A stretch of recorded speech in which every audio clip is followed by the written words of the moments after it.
Good evening, ladies and gentlemen. If I could have your attention for a few moments, I have some announcements before we get started. You'll find a questionnaire on your seat. If you don't have one yet, just hold up your hand. There's a lovely young lady going around with some there. And if you'd like to and be a part of the Preferred Network, we'll keep you up to date on upcoming events. Also, on your way, please pick up a flyer of the next coming elections.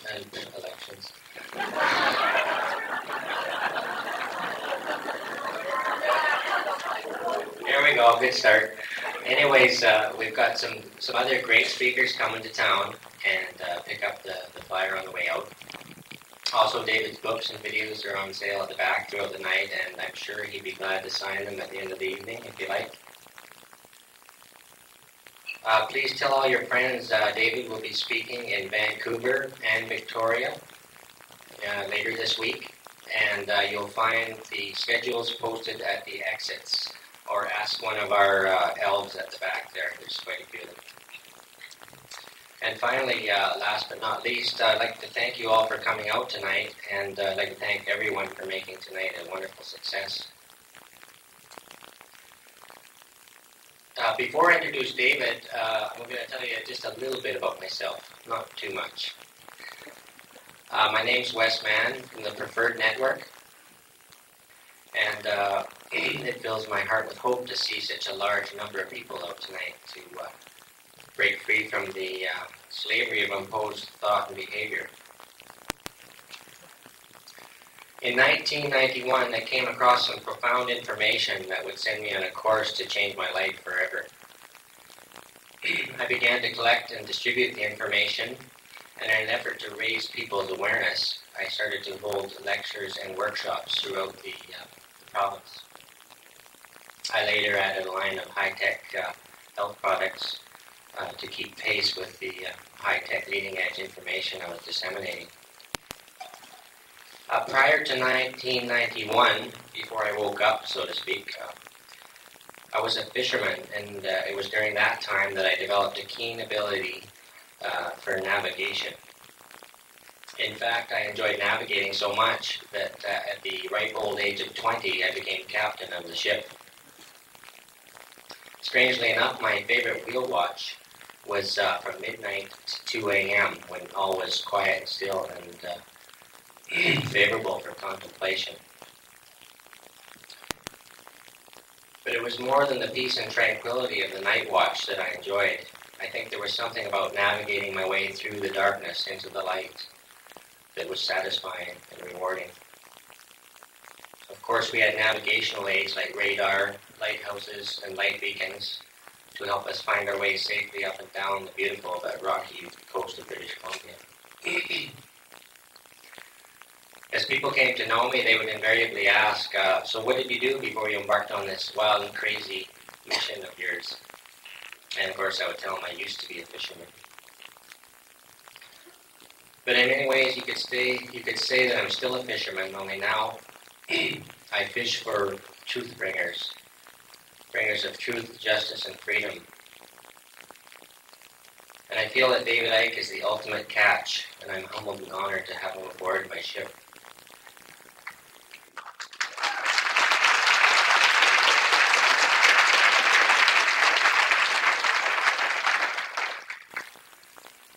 So tonight, as you listen to David speak, it is my hope that you will see him as a beacon of light, a navigational aid to help you find your way safely through the stormy seas of life.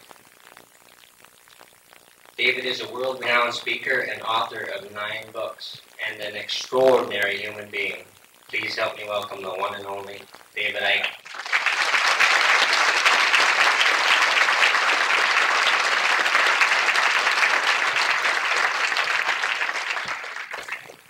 Well, I've never really put my on. Can you hear me all right?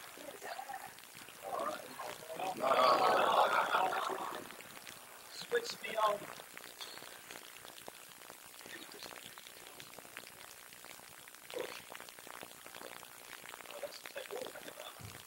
How's that? It's where it says on. Gives it away, really. I've never had an introduction like that before. I've had a few in the tabloid press of Britain, like, this guy's off his head. This guy's completely bonkers, but I never quite had one like that before. Very, very touching. But what I'm not is some kind of Messiah appearing over the horizon. I'm just a guy who's woke up and would dearly love to see everyone else wake up. Because if we do, what I'm going to talk about this evening is all over. It's a house of cards. There's a lot of people think that some of the stuff that I'm going to talk about is negative, and on one level it is. It's horrible. But it only exists because 5 billion people have given their power away. We take it back, thank you, good night, all over. What should we do now? It started for me, I was a television presenter, minding my own business in Britain, introducing the football and the stuff, doing no one any harm. And then the top of my head exploded in the public arena. Some people go through their spiritual awakening, in quiet little places away from nowhere. I had my spiritual awakening on prime time television. So for 2 years after 1991, I literally couldn't walk down any street in Britain without being laughed at by most of the people on it. I remember once I was walking through this town, I got so fed up with being laughed at that I got in my car to drive out of the place. I thought, I can't stand it anymore. Stopped at the lights, looked across, family in the next car and laughing, And then I'd get home and I was a comedian's dream. And I had to mention my name to get a round of applause, I was on the Raw Variety Show once in a David Frost. Remember him, David Frost? He said, I'm just going to announce, he said, there's going to be a remake of Postcard from the Edge, starring David Icke, All that went on for 2 years. And it was a nightmare, except that with hindsight, it was the making of it. For 2 reasons. First of all, when people are laughing at you on that scale, 2 things happen. Either you end up in the corner of some institution, or you step out of the prison that most people live in, the fear of what other people think of you. That's the fear that pressurizes and terrorizes most people into denying what they are, unique. The other thing that I realized at the time, which was so important for what I'm doing now, I realized how easy it is to get vast numbers of people to believe anything. Because those people were actually laughing at me, not for what I was actually saying overwhelmingly, but for what they read I was saying in the tabloid media, which was usually the opposite of what I was actually saying. You say to most people, even today in Britain, David Icke will say, oh yeah, he thinks he's Jesus, doesn't he? Yeah. I've written 9 books, saying, religion is one of the greatest forms of mind control ever invented. But I've discovered religion, according to loads of people in Britain, because they've read the tabloid papers.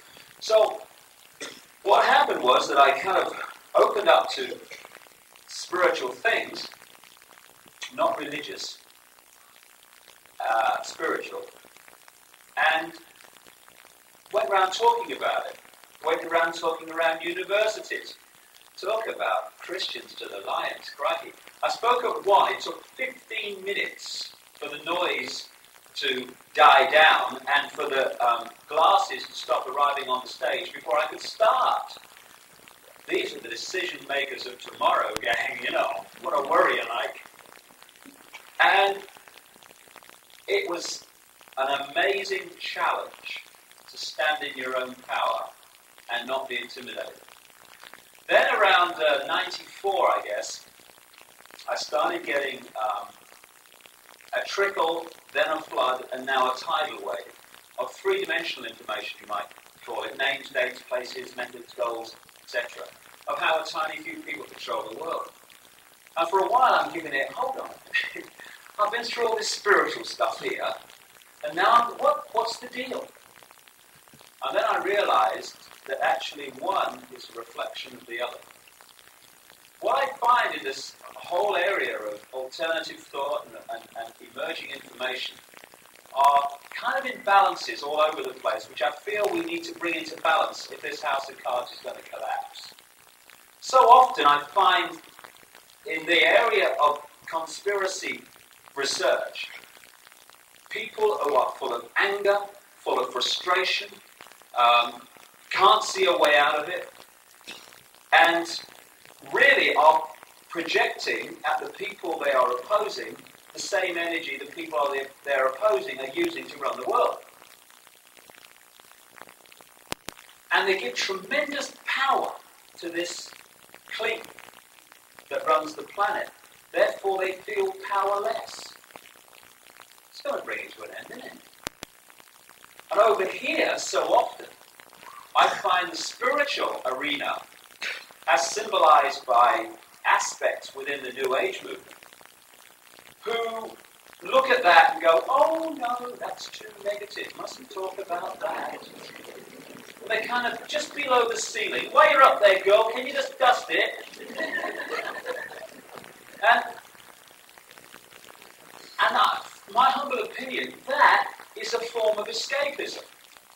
Just like having a few beers. It's ignoring the realities of this three-dimensional world.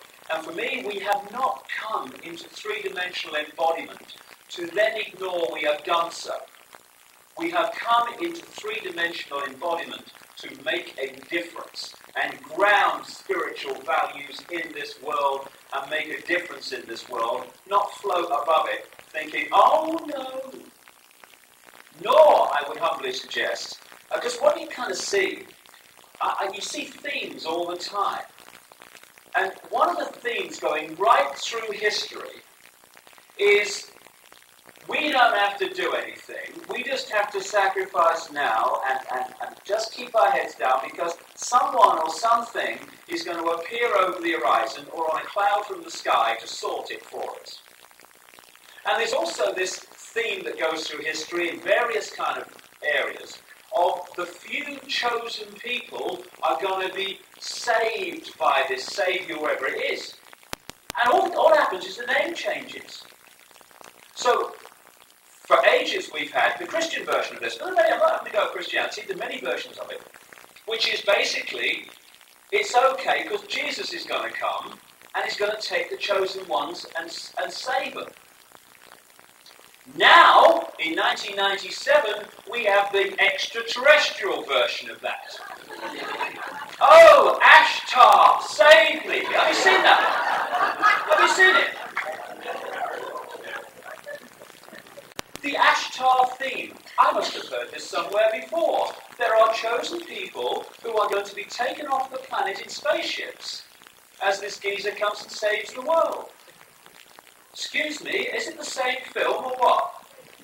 It's like a remake, isn't it? Again, it is a means of externalizing responsibility. We've chosen to come into this world not to escape from it, but to change it. Not some external entity, us. Multidimensional infinity, capable of anything, that has allowed itself to ignore that multidimensional infinity and in effect become a herd. It's strange. I put on there legalized happiness. I saw that in California once. I thought that's good. Legalized happiness. Because one of the things I notice is that so many people are not having a good time, are they? I've just come from Auckland in New Zealand and I was standing there waiting to get on this jumbo jet. And there's like hundreds of people waiting to get on this thing. And I'm looking up, and there's none of them having a good time. They're all fed up and wound up. Exactly. That's where they're meant to be. Because people who are in their own power, who are living in the moment and being what they are, they're a nightmare to manipulate. Nightmare. Where do you start? They don't know what they're going to do in the next minute, never mind what they're going to do next week. But you get people in there, depression, life's a sacrifice, yeah. Have you noticed that? It's another little thing, isn't it? jam tomorrow. What is it that religions tell us? They tell us that if we sacrifice now, we'll have paradise tomorrow. And then we're told by politicians, if we have economic sacrifice now, we'll have economic prosperity tomorrow. It's a bit like sitting on one of those fairground roundabouts on a horse. It doesn't matter how fast you go, the jam is always the same distance in front of you. But if we accept that life's a sacrifice and that paradise is tomorrow, in whatever area we're talking about, we'll accept a load of crap here, which we wouldn't normally, because we're convinced here somewhere will be paradise. It's like the American Constitution has got this thing in it. The right for the pursuit of happiness. What a waste of time. If you're always in a state of mind of pursuing happiness, you're never happy because you're always pursuing the flipping thing. Happiness is always tomorrow, never now. And the basis of the manipulation I'm going to talk about is that over the centuries, knowledge, not just in the modern world, knowledge has been held, significant knowledge, has been held at the top of the pyramid, while the people have been kept in ignorance of that knowledge. You can't control 5 billion people physically. I mean, you try to control a herd of sheep physically. You need 3 or 4 guys for every sheep, and even then they're not guaranteed to get it. You do it through the mind of the herd and the emotions of the herd. And what you do with the human race is turn that into a herd, not least by the suppression of knowledge. The nature of this knowledge, some of the detailed parts of it, has changed over the years, obviously. A long, long time ago, they had knowledge of what the world really looked like that was kept out of the public domain, to the point where Columbus certainly wasn't looking for India when he found the Americas. They knew it was there. Actually, I think the Native Americans probably already knew, actually, myself. Today, there's fantastic technology held outside the public arena, which we're not allowed to see. We are kidded that the space shuttle is the state-of-the-art human technology. So when some things fly in the sky and we think that must be from another planet, we don't make things like that. I think, for me, we're never going to really understand what some of these things are until we realize what the real state-of-the-art of human technology is, because according to people that I trust that have kind of worked in these areas, it's 30, 40, 50 years and more in the secret development phases ahead of what we see in the public arena.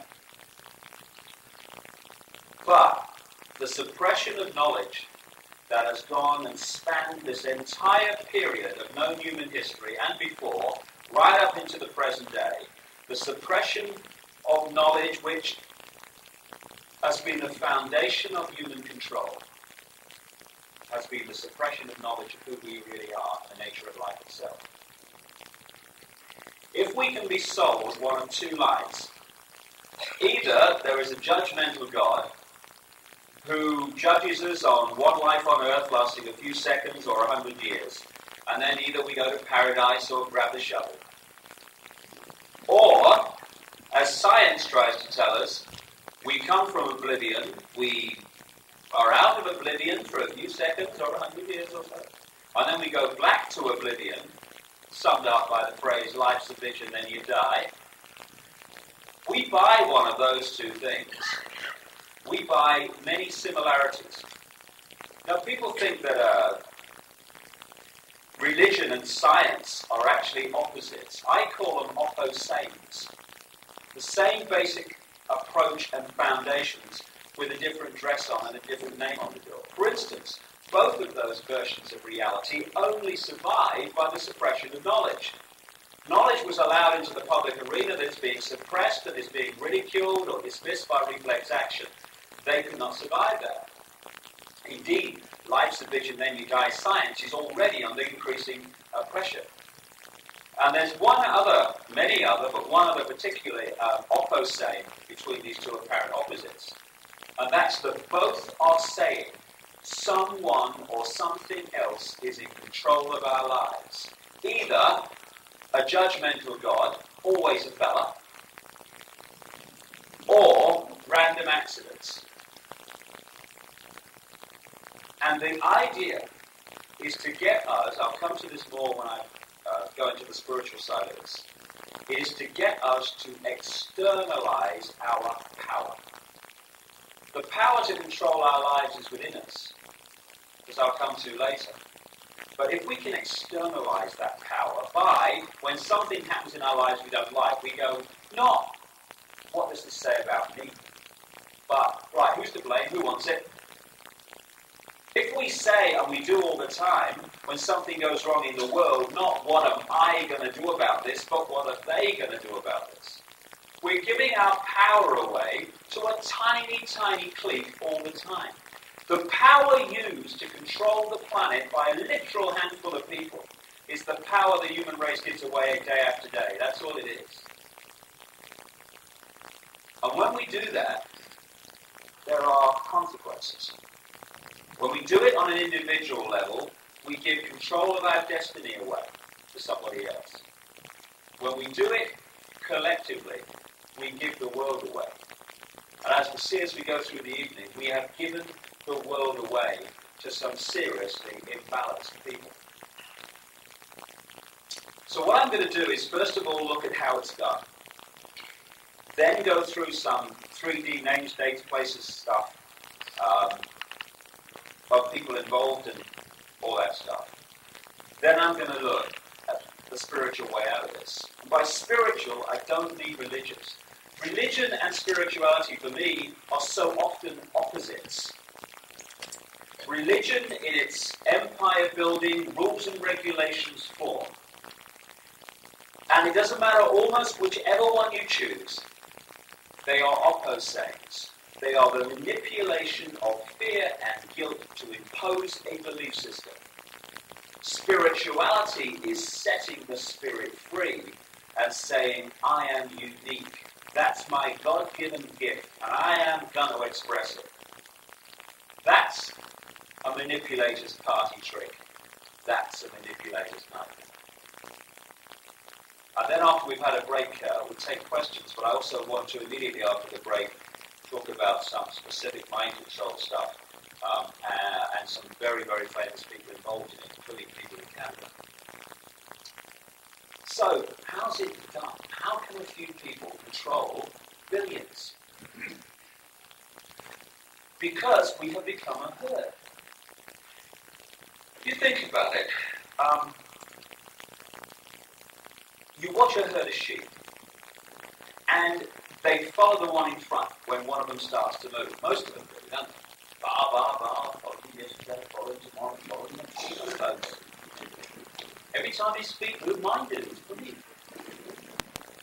And you stand there and say, oh, look at it, you know. And then you've got the stragglers who won't immediately, and there are always a very, very few of them, who won't immediately submit to what I call the bar mentality, and then the old sheepdog comes in, symbolic of fear.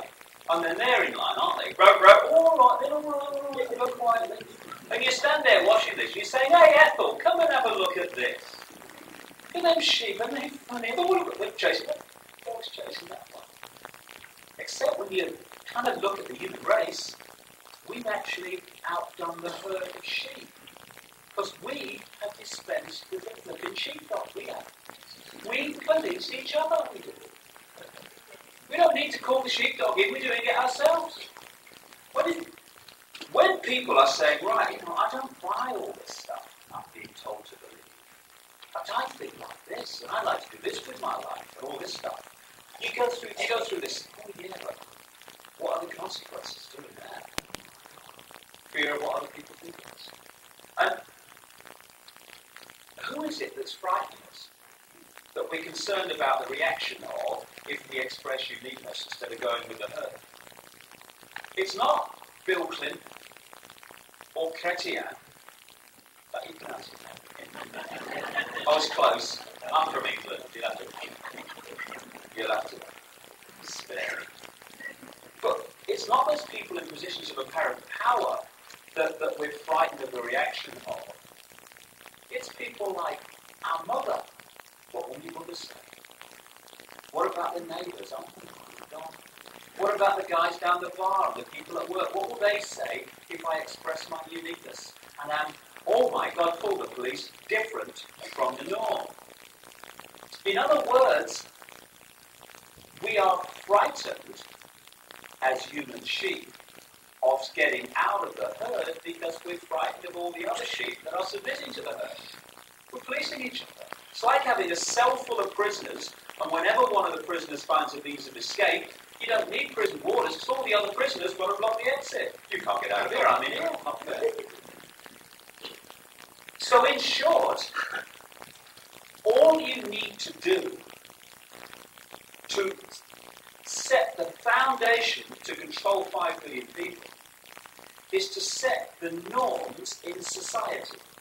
What is acceptable thought and behaviour before you meet resistance, ridicule or condemnation for the crime of being different.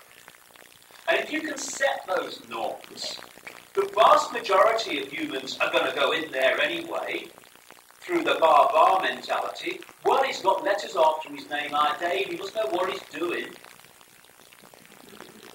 And the others, or the vast majority of others who've sussed that's a nonsense, they'll go in there because they're terrified of the consequence of being different in a world of uniformity. Set those norms, you got them. If, and this is the point, if multidimensional infinity gives its power away. It's interesting, ignorance. It's amazing how many times you see a word, and when you look at how it's made up, it fundamentally explains the situation. The word ignorance is overwhelmingly made up of the word ignore. The human race is ignorant because it chooses to ignore so much information that's available if it would choose to look for it. It's a choice. Like everything's a choice. So how are these norms set? Well, all you've got to do is control the education. Oh, I said education. Watch my bloody mouth out. All you've got to do is control the indoctrination system in the schools and universities, and the mantra messages through the media, and the peer pressure and intergenerational pressure to conform to what the previous generations of peers have been conditioned to believe. And basically, you cracked it. Let's look at education. I was just come back from Australia. Around Australia, I spoke in 3 kind of university lecture theatres. And I stood there like, and there's big bank of seats. And they've all got little desks in front of them to write on, students like. And I thought, I'm looking at the indoctrination system in front of my eyes. Because what happens, it works like this. Every day in those university lecture theatres, onto the front comes a professor of something or other. Now, he has become a professor because he spent his career telling the system what it wanted to hear and accepting the system's version of reality, because if he hadn't have told the system what it wanted to hear, he would not have passed his exams to become a professor. Very straightforward. The professor then comes on and tells the next generation of young people what they have to believe and what they have to tell the exam paper if they are going to progress within the system. And if they don't tell the exam paper what it wants to hear, even though what they may be saying is completely true and what the exam paper wants to hear is total tosh, they won't pass. It's like a self-perpetuating free energy machine, this education system. And no one's more prisoners of it than some of the people, the teachers and staff, who have opened their minds. The frustration must be enormous trying to work within this thing. Because the norms have been set, and the structure has been set, and then it runs itself, and if you don't conform to the structure, you don't progress within the system. Then you once you condition one generation to take on a certain view of reality, it will, not through malevolence, but through thinking it's right and wrong, moral, immoral, all this stuff, pass it on to the next generation. So many things survive into the modern world as reality and acceptable merely because no one has actually said, excuse me, over here, why do we do this? It's a killing word. Why? Because you say, well, I don't know. I love this one. Why is it that people who work in offices and professional jobs, why do they go to work in a suit and a tie? I say to them, why do you do that? And they say, I don't know. I said, who decided that you should go to work in a suit and a tie? Way back there. When was it? Well, I don't know. No one can tell me. And why a tie? Well, everyone does it. So everyone does it. Just because everyone does it. I was talking in Cardiff, the capital of Wales once, about 3 years ago. And this guy puts his hand up here with the questions, and he says, he's dressed as a Native American. He hasn't got the headdress on, but he's got the rest. And he says, I may not look it, he said, but I'm quite high up in Cardiff Council.